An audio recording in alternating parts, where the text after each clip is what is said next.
అందరికీ నమస్తే, welcome to our channel. Tamil star hero Vijay Thalapathy గారు తమిళనాడులో టీవీకే అని ఒక రాజకీయ పార్టీ పెట్టిన సంగతి మనందరికీ తెలిసిందే. సో ఆ పార్టీ స్థాపించి 2 సంవత్సరాలు పూర్తి చేసుకుంది. సో ఆ పార్టీ రెండవ ఆవిర్భావ సభను మదురైలో ఒక ప్లేస్లో ఒక బహిరంగ సభ పెట్టారు.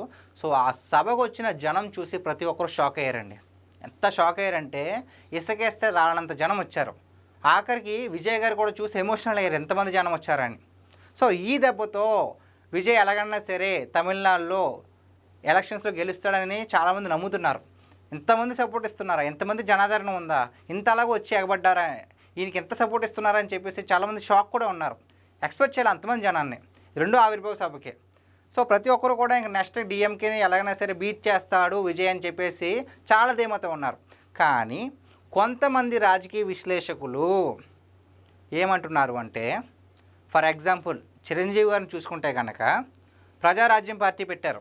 తిరుపతిలో ప్రజారాజ్యం పార్టీ పెడుతున్నా అని చెప్పేసి ఒక సభ పెడితే నాకు తెలిసి మన తెలుగు రాష్ట్రాల్లోనే నెంబర్ 1 ఇంకా దాన్ని బీట్ చేసిన సభ ఇంకెక్కడ లేదు. అంతమంది జనం వచ్చారు చిరంజీవి గారికి. కానీ రిజల్ట్ చూసుకుంటే ఆయన ఎన్నికల్లో విన్ అయ్యాడా అంటే లేదు, గెలవలేదు, ఓడిపోయాడు. అలాగే పవర్ స్టార్ పవన్ కళ్యాణ్ గారు జనసేన పార్టీ పెట్టినప్పుడు కూడా చాలామంది జనం వచ్చారు, చాలా సపోర్ట్ ఇచ్చారు. కానీ ఫస్ట్ టైం ఆయన పోటీ చేసినప్పుడు గెలిచాడా అంటే లేదు, గెలవలేదు, ఓడిపోయాడు. 2019లో ఓడిపోయాడు. అలాగే విజయ్ గారు కూడా ఇప్పుడు సభ పెట్టినప్పుడు ఎంతమంది జనం వచ్చారు కదా, గెలుస్తాడా అంటే ఇక్కడ ఏమీ విజయ్ గారిని తక్కువ చేసి మాట్లాడడం లేదు, రియాలిటీ చెప్తున్నా. రాజకీయ విశ్లేషకులు చెప్పుకునేది నేను చెప్తున్నా. సినిమా వేరు, రాజకీయాలు వేరు.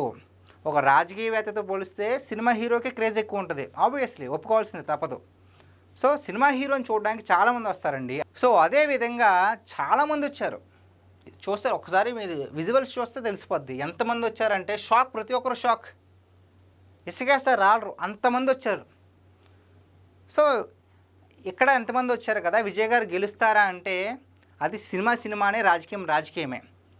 ఇక్కడ వచ్చిన వాళ్ళు ప్రతి ఒక్కరు కూడా ఓటు వేస్తే ఖచ్చితంగా గెలుస్తారు. కానీ ఓటు వేస్తారంటే అది వాళ్ళ వ్యక్తిగత నిర్ణయం. సో మనం దాన్ని జడ్జ్ చేయలేం. వచ్చిన ప్రతి ఒక్కరు ఓటేస్తారంటే అది లేదు. సినీ క్రేజ్ వల్ల, ఆయన మీద ఉన్న క్రేజ్ వల్ల కూడా వచ్చి ఎలా ఉంటారో చూద్దాము అసలు అని ఆ ఆత్రం మీద కూడా వచ్చి ఉంటారు కదా. సో వచ్చిన ప్రతి ఒక్కరూ, వచ్చిన ప్రతి ఫ్యాను గనక విజయ్ ఓట్లు వేయించుకునేలా చేసుకుంటే గనక ఖచ్చితంగా డిఎంకేని బీట్ చేస్తాడు, ఖచ్చితంగా విన్ అవుతాడు విజయ్. లేదు ఇక్కడ వచ్చిన వాళ్ళందరూ ఓటేస్తారంటే మనం గ్యారంటీ ఇవ్వలేమండి, అది మాత్రం మనం చెప్పలేం. అంతెందుకు, ఫర్ ఎగ్జాంపుల్ బెస్ట్ ఎగ్జాంపుల్ చెప్పాలంటే నందమూరి తారక రామారావు గారు తెలుగుదేశం పార్టీ పెట్టి, అంటే జాతీయ పార్టీ కాంగ్రెస్ ఇందిరాగాంధీని ఎదుర్కోవాలి. జాతీయ పార్టీ చాలా పెద్ద నేషనల్ పార్టీ అది. ఇది ఒక ప్రాంతీయ పార్టీ, తెలుగుదేశం పార్టీ చిన్న పార్టీ, పెద్దగా పేరు లేదు, ఏమీ లేదు. కానీ అక్కడ ఉన్నది నందమూరి తారక రామారావు గారు.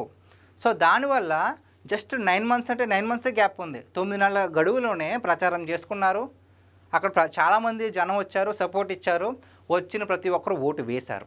ఆ ఓటు వేయడం వల్లే ఆనాడు నందమూరి తారక రామారావు గారు సీఎం అయ్యారు. అంటే ఇక్కడ మనం క్రేజ్కి, అంటే ఇక్కడ ఏమని చెప్పాలంటే వచ్చిన ప్రతి ఒక్కరిని కూడా ఓటు వేసేలా ఉంటే కనుక విజయం తప్పకుండా ఉంటుందండి. కానీ ఇలా జనం చూసి మోసపోతే కనుక ఆల్రెడీ ప్రజారాజ్యం పార్టీలో పెట్టినప్పుడు ఎలా అయిందో చిరంజీవి గారికి, జనసేన పార్టీలో పవన్ కళ్యాణ్ గారికి ఎలా అయిందో ఇక్కడ విజయ్ గారికి అదే అవుతుంది. అంతేగాని ఇక్కడ విజయ్ గారిని కానీ, ఇంకెవరిని కానీ, పవన్ కళ్యాణ్ గారిని కానీ, చిరంజీవి గారిని కానీ తక్కువ చేయడం లేదు. వాస్తవాన్ని మాట్లాడుతున్నాం. ప్రజలు వచ్చినంత మాత్రాన ఓట్లు వేస్తారని గ్యారంటీ లేదండి. అసలు ఎవరిని నమ్మడానికే లేదు. ఓటు వేసేంత వరకు కూడా అతని ప్రతి ఒక్క మనిషి ఎవరికి వేస్తారో వాళ్ళకే ఒక కన్ఫర్మేషన్ కూడా ఉండదని నా అభిప్రాయం. ఏమో ఎలాగైనా మారిపోవచ్చు మైండ్. సో చాలామంది ఏమనుకుంటున్నారంటే ఇంక విజయ్కి ఇంత తిరుగులేదు, ఇంతమంది జనం వచ్చారు కాబట్టి టీవీకే పార్టీ డెఫినెట్గా విన్ అవుద్ది అనుకుంటున్నారు. మంచిదే, నిజంగా వచ్చిన వాళ్ళంతా కూడా ఓటేస్తే కనుక తప్పకుండా అవుతుంది. లేదు క్రేజ్ వల్ల వచ్చి ఉంటే కనుక అంతకుముందు జరిగినట్టే ఇక్కడ కూడా జరుగుతుంది. సో గైస్, ఈ వీడియో మీద మీ విలువైన అభిప్రాయాన్ని కామెంట్ రూపంలో తెలియజేయండి. Thank you.